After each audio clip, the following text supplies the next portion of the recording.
자, 오늘은 약간 생소할 수도 있는 바이오 디젤이라는 산업에 대해서 간단히 좀 생각을 해보겠습니다. 이 바이오 디젤과 관련된 회사를 보면은 국내에 이 상장사 중에는 이제 애경유화랑 JC케미칼이라는 회사가 있는데요. 물론 이제 애경유화 같은 경우에는 뭐 최근에 석탄 가격 상승이랑 이제 미국의 허리케인으로 인해서 좀 가동이 중단된 것 때문에 제품의 가격들이 오르는 이슈가 있지만은 그 중에 특히 이제 PVC 같은 경우에는 이 페인트의 첨가제로 많이 쓰거든요. 그래서 이런 제품들은 우리가 생각을 해보면 이제 건설 인프라 때 사용이 되고 또 배를 만들 때 이제 페인트 칠을 하잖아요.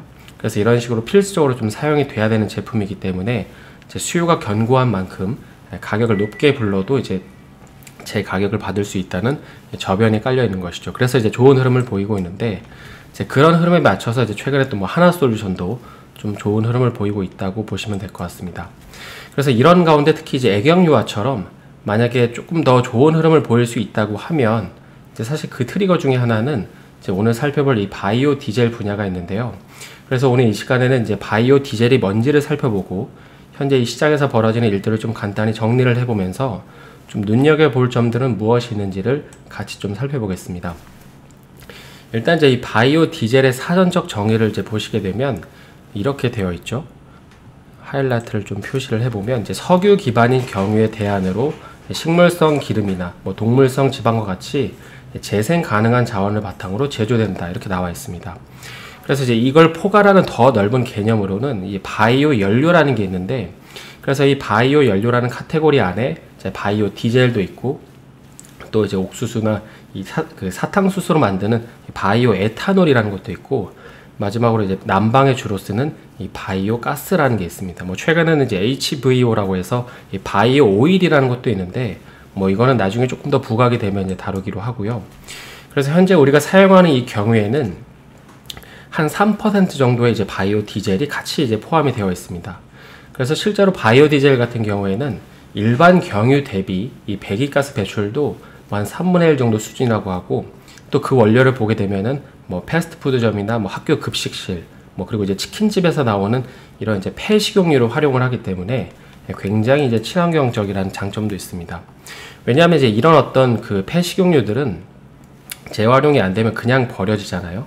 그래서 그렇게 되면 이제 환경오염 문제를 일으킨다는 단점이 있는데 그런데 이제 이런 식으로 바이오 디젤로 재활용하면 이제 화석 연료도 덜 쓰게 되고 지구 온난화도 낮출 수 있기 때문입니다.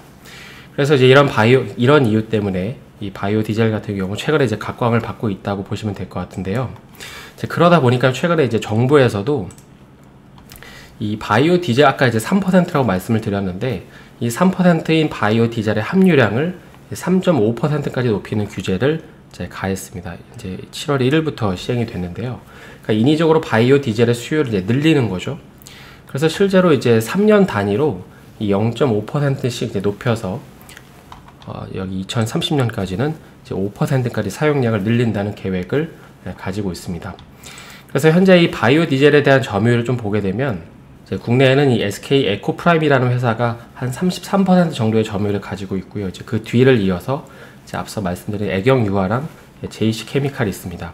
특히 이제 이 JC케미칼 같은 경우에는 뭐 현재는 이제 수출 비중이 아예 없고 내수 시장만 좀 집중을 하고 있기 때문에 이제 이 말은 그 국내 시장이 커지는 만큼 그대로 수혜를 입을 수 있다는 이제 기대감도 좀 있는 것 같은데요. 그래서 여기까지 정리를 해보면 일단 이제 수요 쪽에서는 이 수요 포지션에서는 현재 정부가 의무적으로 바이오 디젤 함유량을 높이면서 앞으로의 수요는 이제 계속 늘어날 수 있다고 보는 거죠. 그럼 이제 반대로 좀 공급 사이드는 어떨까요? 이제 크게 두 가지 이슈를 좀 중심에 놓고 보시면 이제 좋을 것 같은데요. 이제 아까 그 바이오 디젤의 원료가 뭐 동물성 지방 그리고 이제 식물성 기름이라고 말씀을 드렸는데 그래서 이 부분을 좀 살펴보기 전에 먼저 최근에 그 롯데정밀화학이라는 종목이 굉장히 강세를 보이고 있잖아요. 그래서 그 이면, 그러니까 그 저변에는 이 에폭시의 원재료 가격이 좀 강세를 보이면서 좋은 흐름을 이제 보이는 걸로 다들 알고 계실 텐데, 근데 이 에폭시의 원재료를 보면 이제 처음 들으시는 분들도 있겠지만은 이 글리세린이라는 원재료가 있습니다. 그래서 이 글리세린이라는 거는 뭐 여성분들은 사실 아실 수도 있는 게 주부습진이나 이렇게 손이나 발이 갈라졌을 때 바르는 이 보습제 중에 이 바셀린이라는 게 있잖아요. 그래서 이 바셀린이랑 약간 비슷하다고 생각하시면 되는데 이 글리세린 같은 경우에는 이 바이오 디젤을 제조하는 과정에서도 이제 나옵니다.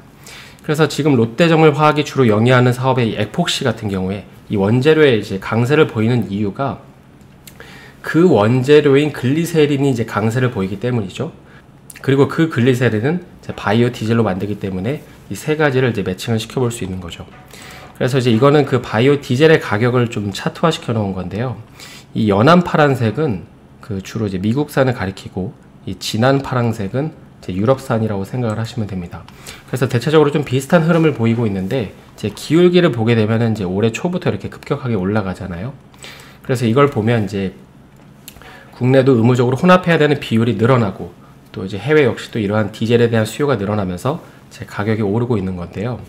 그래서 관련 사업을 영위하는 기업들 같은 경우에는 만약에 이제 가격 전가가 가능해지면 이제 매출 상승을 좀 기대해 볼 수 있는 거죠.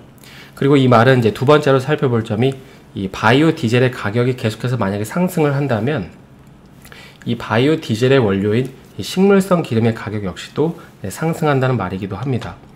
그러다 보니까 최근에 이 팜유, 그러니까 이 식물성 기름 가격 역시 상승하는 이유가 또 이제 여기에 있는 것이죠. 그래서 이 두 가지를 놓고 보면 이제 수요가 늘어나면서 바이오 디젤에 대한 가격을 끌어올리는 것도 있고, 이에 더해서 이제 에폭시의 가격이 높아지면서 이를 만드는 데 필요한 원재료인 이 글리세린 가격이 올라가면서 이제 바이오 디젤 가격 역시 이제 올라갈 수 있는 수혜 구조가 있다는 건데요. 그래서 이제 이런 점들을 좀 중심축에 놓고 보면, 이제 현재는 그렇게 바이오 디젤에 대한 수요처가 크지 않지만은 만약에 현재에 더해서 최근에 나오고 있는 얘기인 이 바이오 중유 분야까지 좀 확대가 된다면 이제 가격도 올라가고 수요처도 더 늘어나는 만큼 긍정적으로 볼 수 있는 여지가 많지 않나 싶습니다. 그래서 오늘은 이 바이오 연료 중에서 특히 이 바이오 디젤에 대해 간단히 좀 생각해 봤는데요. 방금 사실 살펴본 내용들은 정말 개괄적으로 살펴본 거기 때문에 만약에 내가 해당 섹터에 조금 더 설득이 된다면 좀 더 관련된 정보들을 찾아보시면 좋겠습니다. 그래서 오늘 하루 고생 많으셨고요. 저는 내일 다시 인사드리겠습니다. 오늘 영상이 도움이 되셨다면 좋아요와 구독 부탁드립니다.